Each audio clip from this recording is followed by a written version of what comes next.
Hi, welcome back to Next Third, Best Third. I'm David Fenwick, the founder and your host. And today I'm meeting again with my friend Herb Moffett. Herb, welcome being here. Thank you.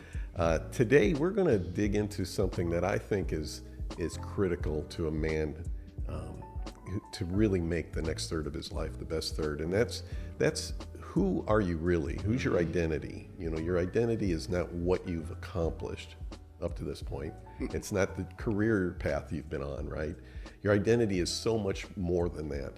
However, what happens so much is a man's identity gets attacked by lies about their past, by feelings that they've carried, by unresolved issues, things like shame and guilt and those kind of things. And we want to talk today about your thought and your heart and how they connect as to who you really are, your identity, and then what you can do to release the truth and embrace the truth and overcome those lies and those regrets. So, again, welcome, Herb. Hey, thanks. Good to be here again. Yeah. So, yeah, you're absolutely right. That heart-mind connection is the same way with our identity, and it models that same thought life identity connection. How we think about ourselves becomes our identity, and a lot of our first identity comes from the role model that we have from our fathers, from our dads, good, bad, or indifferent. In last episode, we talked about absentee fathers. Well, if there was no one in your life to speak into your life from an early age, then you begin to look for sources that can help build your identity. Jesuit scholars and priests have found between the ages of 0 and 7, children can learn anything. And what they learn during that 7 years becomes their identity later on in life. So what they do is they'll take boys or children and they'll raise them, or at least this is how they did in ancient days. They would take the males and raise them from 0 to 7 to learn their ways. So that way, when they get older, they didn't depart from that. Now, that's a very familiar scripture to us. Train up a child in the way they should go, and when they get old from that, they won't depart. Somewhere in Proverbs, I believe. Proverbs, uh-huh. And so from an early age, we begin to form who we are. We begin, and though that identity then begins to feed our dreams and begins to feed our community and who we gather around us. And so in my life, I've had many identities, not to be a chameleon, but just looking at the different phases of my life through an exercise I did, I saw early on I was a musician. I played saxophone through high school and college. When Kanisha met me in college, I was playing saxophone. That's how I identify myself, as a musician, to the point to where that was a dream of mine, was to be not world famous, but to have a career in music. Well, God had different plans for me. But that part I haven't let go of. I still identify with musicians. Then I transitioned into the workforce. And like we talked about before, many times men identify with their job. And so I identified as a computer programmer. Well, when I went to the Air Force, there was a whole new identity in and of itself that still carries with me today. There's a posture apparently that veterans have that I wasn't aware of because I grew up in that community as an Army brat. So every man I knew was upright, chest out, shoulders back. We walked, left, right.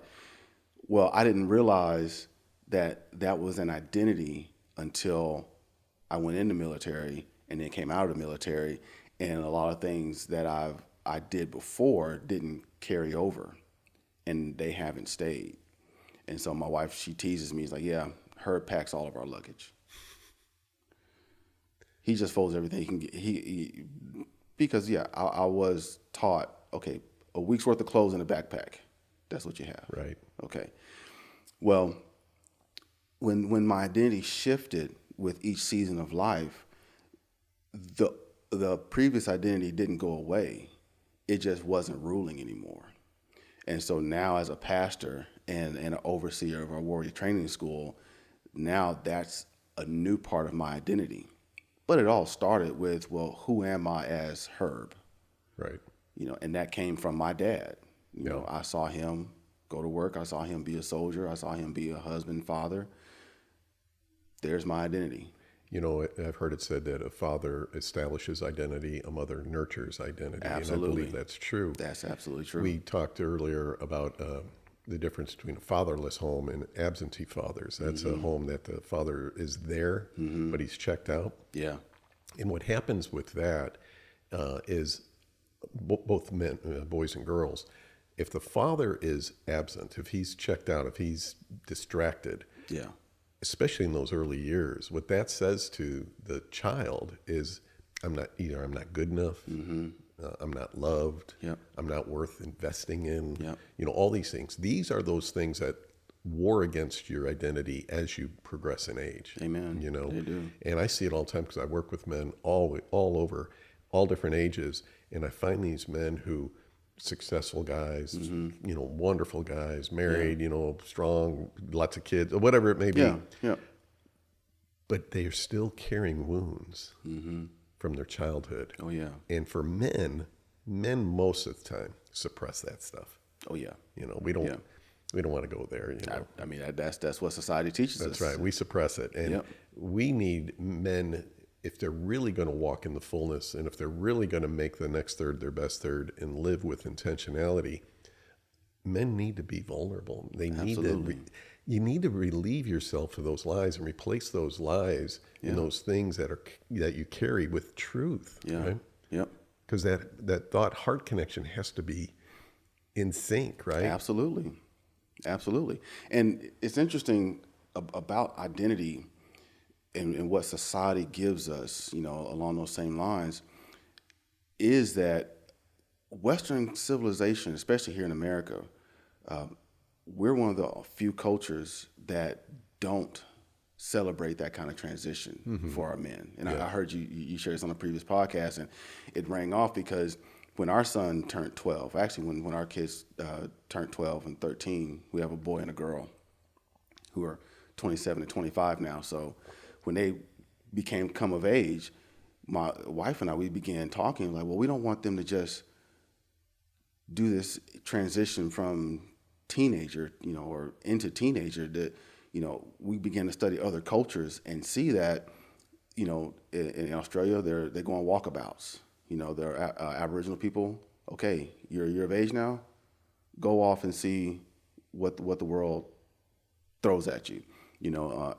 African tribes, they all of them have some type of ritual that acknowledges the transition of their thoughts and their identity from the child boy that the mom nurtured to now you're with the men. Yes. And we go and we do these things, and you learn how to become a man from these other men. That's right.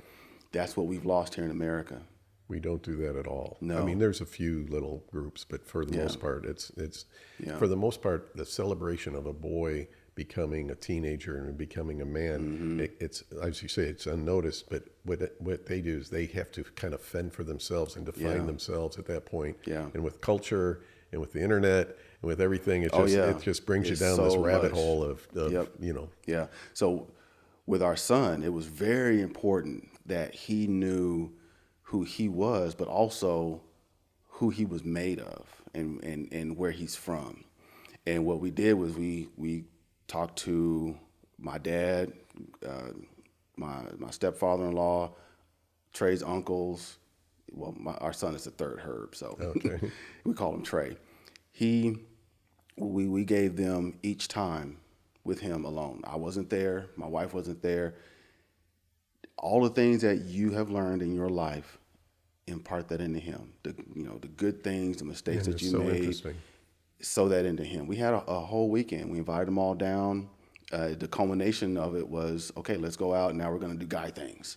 We're going to run, play in the woods. The boys went, the young men, they went and did their thing. But it was very important because we knew that if we didn't allow him to learn from these other men who were part of the reason that he was here, his grandfather, his uncles and granduncles, he was missing vital information that he couldn't get from me alone. I learned early on, I'm not the sole source of all knowledge for men. I can raise you based on how my dad raised me and the way that I've responded to life as it's come. But there's more to it than that. I'm not, so I didn't want him to have just my experiences because that would have put him in a very narrow lane. And so when he turned 12, 13, we had his own coming of age ceremony. And it was a glorious time. And so who he is now, he had time and their input that formed who he is now. That's incredible. Looking back, and I'm sure there's men who hear this and maybe have regret that they didn't celebrate their sons. We didn't do that with my son. I have one son and 5 daughters. But as you were speaking, I was thinking how important it is because it anchors that young man to something bigger than him, something that came well before he existed, the traditions and the history. But it also anchors them to the concept and reality that men need each other. Absolutely. We need community. Yeah. You see guys pursue community in all different ways, but to establish that community is absolutely essential. Yeah. And normalize what it is to glean, what it is to share, what it is to kind of be vulnerable. Right. That is such a critical part. It is. And I tell guys this all the time. Lone wolves die by themselves. But in a pack, you can survive better. It's true.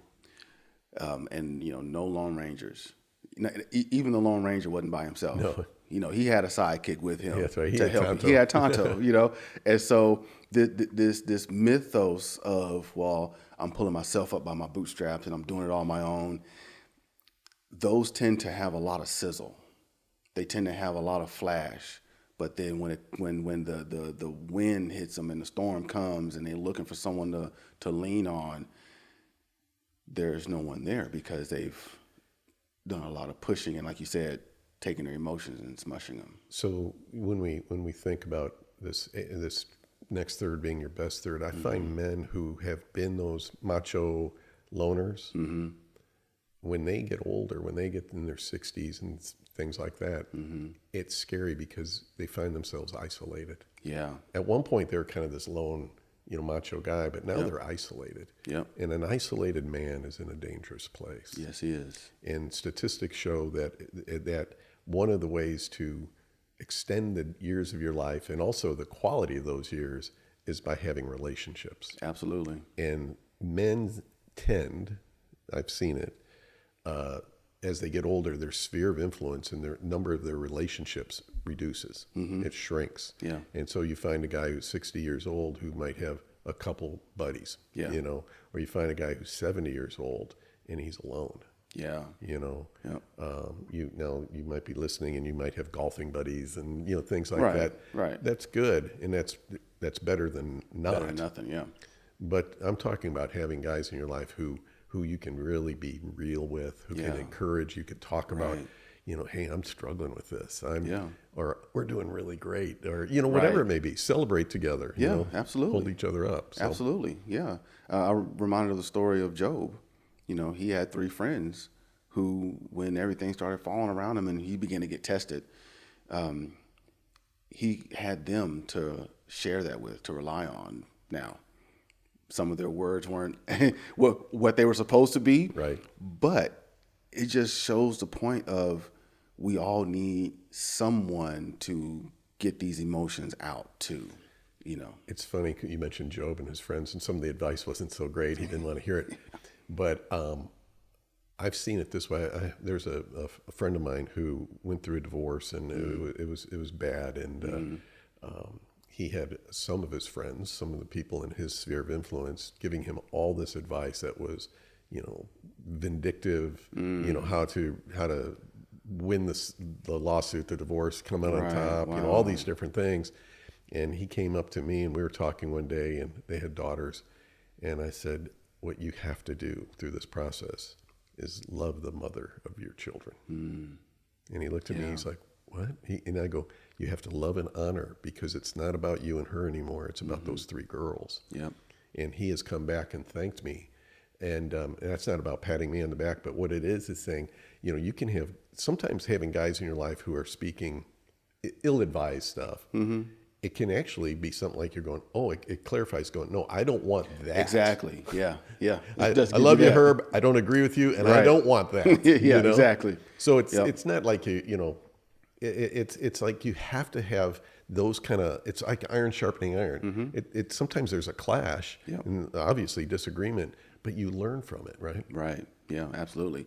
And that helps us see those blind spots that we need to start shaping or working on, that then feed into our identity. Right. Motto of the Air Force is integrity first, service before self, and excellence in all we do. That is drilled into you from day one. You wake up day 1, day 2, hearing that motto, and you hear it for the rest of the time that you're in. And so that, again, feeding into our thoughts, it comes from the community that we're a part of. That's good. And so when we're talking about, well, who am I in this phase of life? Like you said, well, look at those who are in your circle, and see the caliber of people that's there, and then begin to ask, why am I here? Why are these people coming around me? And you begin to find that it's because of your past experiences that define who you are now, that you've learned from, because a lot of times guys will look at the mistakes that they made and they'll identify with those mistakes instead of learn from them, so that way you don't repeat them. Learn from them and then overcome them. Exactly. And it turns. And what happens, I say this all the time on our platform, but your mistakes, your wounds, your brokenness, the regrets, all that stuff does not disqualify you. No, it doesn't. It uniquely qualifies you. Absolutely. You're right. Yeah. Because then you can speak into that with authority. Yeah. Saying, hey, I did this and I'm better now. I did this. I used to struggle here and I don't any longer. That's right. Or I was beaten and look where I am now. That will draw men to you like a magnet. Absolutely. Yeah, because we're all looking for something that works. That's right. And we're all wanting proof of what works.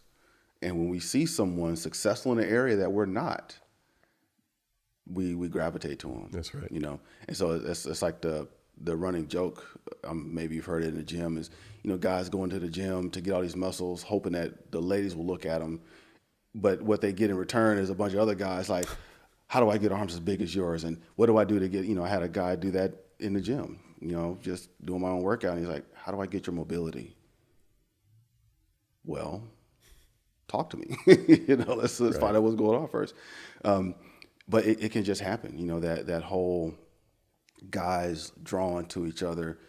It's not always guys that it's just, someone who's searching, and just from what you present, the identity that you present draws them into you. I think that's so critical because, again, when we talk about in next third, best third with relationships and intentionality, a big part of that is I want to live the rest of my life investing in men, investing in people, in my family, obviously, but I want to invest in guys I have not yet met. Yeah. Yep. So when I'm thinking about the future, David, when I'm thinking about 10 years down the road, I'm thinking about how many men in these next 10 years am I going to meet and be able to inspire them, encourage them, give them some sort of a pat on the back, call the gold out from them, right? Yeah, absolutely. I want to be one, because we're still fathers. Yeah. See, and fathers establish identity. Absolutely. So you and I and the men listening, we have the ability to speak identity into those coming from behind us. That's right. And it doesn't have to be our children. No, not at all. It's just those who are not where we are. Yeah. I've got a great grace with young people, with teens, young people. And I just, they flock to me, and I go, and I to them, and I find it such a privilege. Yeah. Because I get to, in a very real way, impart a father's love, a father's heart, and build up their real identity. And I tell you what, there's nothing as rewarding as seeing that happen. Nothing at all. Nothing at all. And it's interesting that you bring up the father's love, because at our graduation boot camp at the end of the year, that's one of the ministry times that I lead, is leading people to receive the father's love. Because what happens is we start out our Christian walk, I've heard it put this way, as slaves, and then we move into children. Well, the difference between those two is a slave is told what to do without really giving understanding. A child can ask for understanding, but then there's still an obligation for them to just go and follow the instructions. Well, then we move into being a son. And now a son can represent with authority for the father. But if we don't understand the father's heart and the father's love, there isn't a way for us to grow into that, or to accept that identity of adoption of being a son. And so at our conference, I lead a ministry time where I get a chance to identify, have I heard my dad or father say, I love you, I'm proud of you, you've done well? And then for those who identify that they haven't heard that, whether their dad was, there in the home or not, if there wasn't any championing of that child, okay, then they come up, and then I ask for other men to come and assist. And so they just repeat after me, for a father who didn't, couldn't, wouldn't love you or show you that love, I, as your brother, will say these words to you. I love you. I'm proud of you. You're special. And man, David, you should see grown men well into their 60s, or women, just begin to break down and weep. Yep. Because for the first time they've heard a male voice say these words to them. And the spiritual and emotional, soulish hit that is taken, brings tears to my eyes now thinking about it. Because so many of us come into our adult life, whether the second third or into the third, like you're saying, without ever understanding that we are loved and special, and we do have a father that loves us. Because what we get from our earthly father, it shapes the identity that we give to our heavenly Father. That is so true. But once the Father's love is administered, and I've had it administered to, well, not to me, but I've helped in ministering it from another friend in ministry. And every time, from that point on, people identify more as a son than they do anything else. It's so inspiring, and I think this is real critical, because no matter where you are in your spiritual walk, if you've not dealt with some of these things, right? Yeah. And these things you've carried and you've suppressed them, maybe rejection, disappointment, feeling like you're not worth protecting or being invested in. And this is something that you've carried through, that it's not too late to break that off. But you need men to help you do it, because you could be a 60-year-old man who's never heard, well done, my son, I love you, I'm proud of you, that kind of thing. And you might be a super successful businessman. You might be a millionaire, whatever it may be, and you've not heard it. It's not too late to have men come alongside of you. That's right. And break that thing off you, because that's warring against you. Yes, it is. And that's holding you back in some ways. That's right. That's right. I've seen there's a man just recently had a tremendous breakthrough in his life. He was going through a lot. He's going through a career unemployed. He's not unemployed, but retired. But his identity was so tied into his job. Going through a late life divorce, really, really struggling. And he got hold of this, what we're talking about, and he started to realize what his real identity is. Man, this guy is going back, calling friends from college, his fraternity brothers, and just reconnecting. He's being intentional in reestablishing and reformatting and fanning into flames friendships Right. from 40, 50 years ago. Wow. And it's so cool to see. And he's telling me, I'm sharing what's going on in my life with these guys, and we're going to get together. And I mean, just turned around. His life has just turned around. It's so exciting. Yeah, it is. Yeah. It is. Yeah. And then it's exciting to really understand once you adopt the identity of being a son, then you understand when, and going back to scripture, when God said, "This is my son, my beloved son, of whom I am well pleased."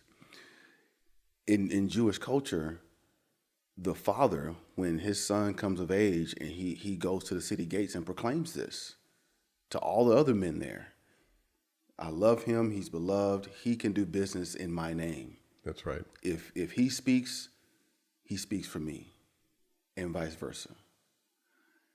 How amazing is that? It's, it's beyond our thoughts right here in our culture. Yeah.